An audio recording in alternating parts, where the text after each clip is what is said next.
جو لوگ جنگ احد میں قتل ہو گئے یعنی شہید ہو گئے، احد کی لڑائی بڑی زبردست لڑائی تھی، جس میں ابتدا میں مسلمانوں کو بہت نقصان اٹھانا پڑا، بعد میں کامیابی تو خیر مسلمانوں ہی کو، اللہ نے کہا وَإِنَّ جُنْدَنَا لَهُمُ الْغَالِبُونَ، بے شک ہماری فوج ہی غالب آئے گی، اور وہ بھی صحابہ کرام،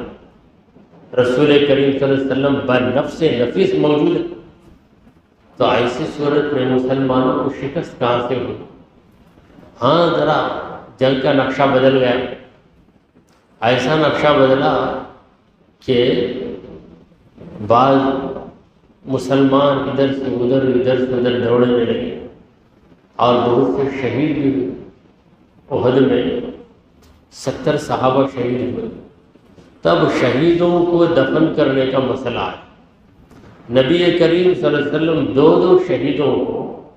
ایک ہی کپڑے میں رکھ دیتے تھے، یعنی کفن کے لیے کپڑوں کی کمی ہوگی، ہر ایک کو ایک کفن دیا جائے اتنی فراخی نہیں تھی۔ اب کوئی پوچھے حضور کو اتنی تنگی کیوں آ گئی؟ یاد رکھیے میرے نبی کو تنگی نے ٹھوکر مارے تو کپڑوں کے تھان باہر۔ یہ ایک نمونہ ہمارے نبی کریم صلی اللہ علیہ وسلم ہمارے لیے ایک نمونہ قائم کر رہے ہیں، جب تنگی آ جائے تو اس طریقے سے بھی تم لوگ کر سکتے ہو۔ نمونہ حضرت جابر رضی اللہ عنہ اس حدیث کے راوی کو کہتے ہیں کہ جب احد کی جنگ ختم ہوئی، شہیدوں کو دفن کرنے کا وقت آیا تو نبی کریم صلی اللہ علیہ وسلم یہ کفن میں دو شہیدوں کو رکھتے۔ اب اس زمانے کا کوئی اہل حدیث سے حدیث پڑھنا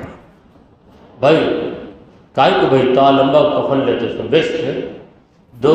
یہ لوگ گزر گئے یہ ایریا میں، وہ ایریا میں دونوں کو لا کو ملا کو لپٹ دارو نے کہا حدیث میں پڑھ لا بھائی، حدیث میں پڑھ لا۔ حدیث میں ہے موقع کیا ہے، محل کیا ہے، وجہ کیا ہے، اس کا سیاق کیا ہے، اس کا سباق کیا ہے، اس کی علت کیا ہے، اس کا سبب کیا ہے، اس کے آگے کیا ہے، اس کے پیچھے کیا ہے، یہ عمل ابتدا اسلام میں ہوا یا اسلام کے آخری دنوں میں، یعنی نبی کریم صلی اللہ علیہ وسلم نے اپنی ظاہری زندگی کے آخری دنوں میں اس پہ عمل کیا یا نہیں، صحابہ کرام کا طرز عمل کیا تھا، تمام حیثیتوں سے یعنی سارے زاویوں سے دیکھا جائے، سارے اینگلز کو سامنے رکھ کر فیصلہ کرنا۔ علی حدیث پڑھی حضور دو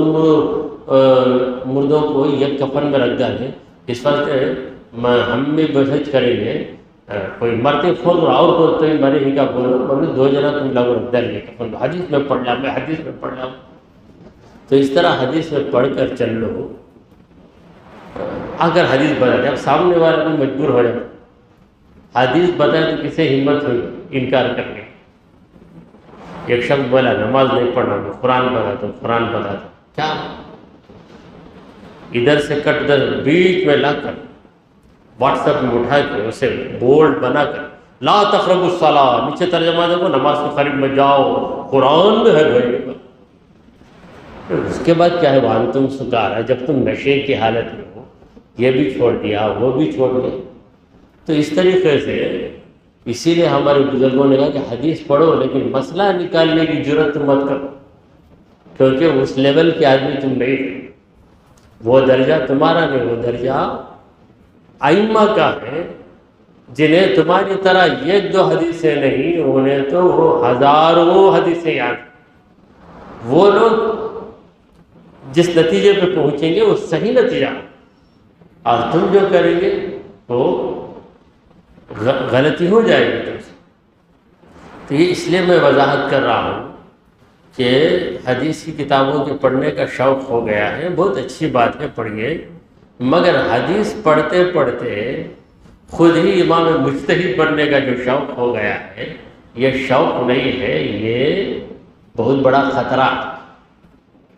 یہ بہت بڑا خطرہ ہے، اس سے محفوظ رہنا چاہیے۔ تو حضور اکرم صلی اللہ علیہ وسلم نے ضرورت کی وجہ سے دو صحابیوں کو جو شہید ہو گئے تھے یہ کفن کے یہ کپڑے میں لپیٹ کر، ثم یقول، پھر حضور کہتے ایہم اکثر اخذا للقرآن، ان دو میں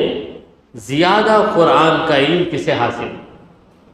تو صحابہ کا دور تھا، ابھی پورا قرآن اترا ہی نہیں تھا، تو پورا حافظ قرآن کون تھا؟ وہ پورا قرآن اتر جانے کے بعد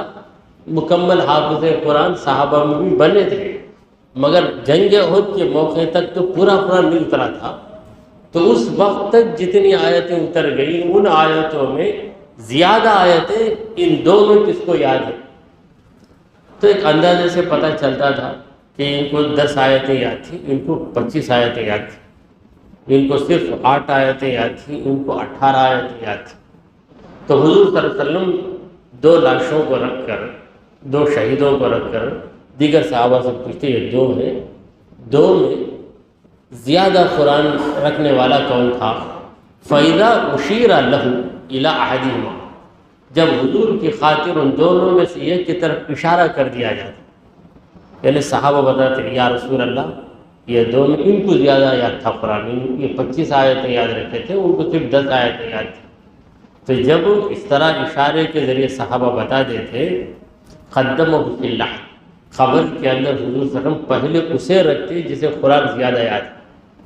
تو معلوم ہوا کہ قرآن کا علم جس کے پاس زیادہ ہے اسے ہمیشہ آگے بڑھانا چاہیے۔ ہر کام بھئی حافظ صاحب ہوئے، ان کو جلدی بٹھاؤ گے، ان کو جلدی ان کا کام جلدی ختم کرو گے، تو ایک نمونہ حضور صلی اللہ علیہ وسلم نے قائم کر دیا کہ زیادہ قرآن ان کے پاس ہے، لہذا ان کو اہمیت دی جائے، خبر میں بھی پہلے انہیں رکھا جائے، اس کے بعد دوسرے کو رکھا جائے۔ وقال، اور پھر حضور صلی اللہ علیہ وسلم نے فرمایا صحابہ کو دیکھ کر، انا شہید علی ہؤلاء یوم القیامہ، قیامت کے دن یہ جتنے لوگ دفن ہو رہے ہیں ان کی میں گواہی ہوں گا، میں اللہ کی بارگاہ میں کہوں گا کہ اے پروردگار یہ تیرے بندے ہیں جنہوں نے اپنی جان دی ہے تو صرف اور صرف تیری خاطر جان دی، دوسرا کوئی مقصد ان کا نہیں تھا، میں گواہی دوں گا۔ انا شہید، شہید کا معنی کیا ہے؟ گواہی دینے والا۔ اللہ کی راہ میں، اللہ کی راہ میں جو قتل ہو جاتا ہے وہ بھی شہید ہے، کیونکہ وہ بھی گواہی دیتا ہے کہ میں خدا کا بندہ ہوں، خدا ہی کا بندہ ہوں، جیا تو خدا کے لیے، گیا تو خدا کے لیے، رہا تو خدا کے لیے، دنیا سے نکلا تو خدا کے لیے، یہ گواہی دیتا ہے، زبان سے نہیں بلکہ اپنی جان کو قربان کر کے گواہی دیتا ہے۔ تو اس لیے اس کو بھی کیا کہتے ہیں؟ شہید، جو اللہ کی راہ میں اپنے آپ کو قربان کر دیتا ہے۔ وَأَمَرَ بِدَفْنِهِمْ بِدِمَائِهِمْ، حضور صلی اللہ علیہ وسلم نے صحابہ کو حکم دیا کہ ان شہیدوں کو خون سمیت دفن کر، یعنی جنگ ہوئی، تلوار لگی، برچھیاں چبھ گئی،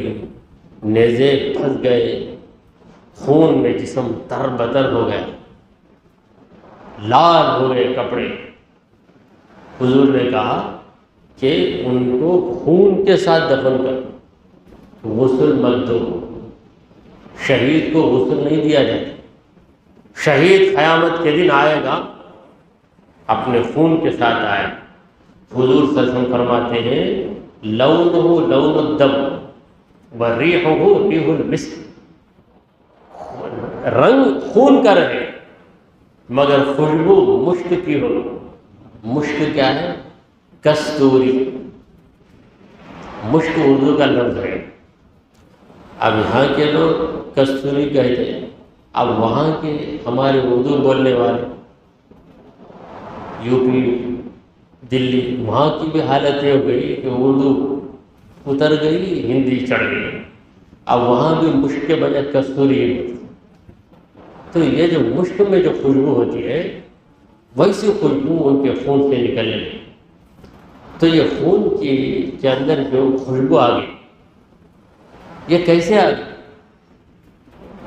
شہید کے خون میں قیامت کے دن خوشبو رہے گی، کیوں؟ اللہ کی محبت کی خوشبو ہے،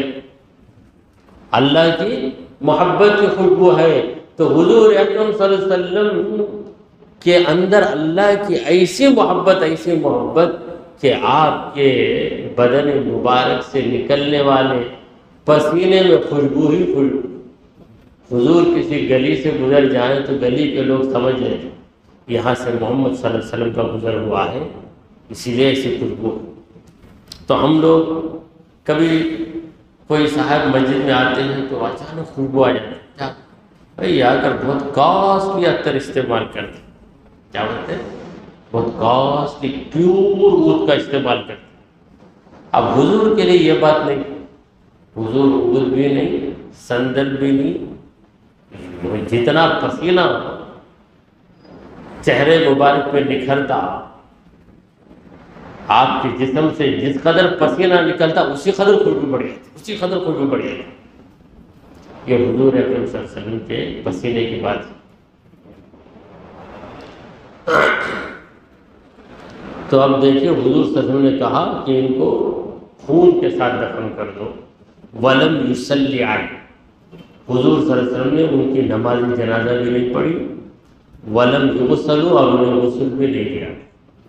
اب شہید کو غسل نہیں دیا جائے گا، یہ ایک مسلم بات ہے،